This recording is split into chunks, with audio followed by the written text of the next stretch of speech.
qurilishda bundan ham qiyin vaziyatga tushish mumkinmi? Bundan ham qiyinroq narsa qilish mumkinmi?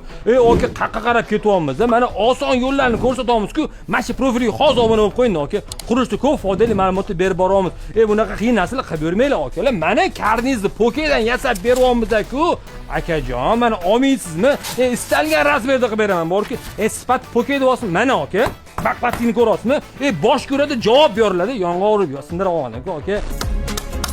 Razmerlarni sizlar xohlagan turda qilib beramiz. 3D deysizmi, 2D deysizmi, любой fasonni qilib bera olamiz, oka. Eng asosiysi sifatimiz uchun javob beramiz. Eng yaxshi sifatni sizlar uchun qilib beramiz. Mana shu videoni oka qurilish qilayotgan do'stlariga tashlab qo'ying. Ular ham qiynalib yurishmasin. Okajon, bu qurilishda qilayotgan men bilolmadim. Hindistonliklarmi yoki Pokistonliklarmi?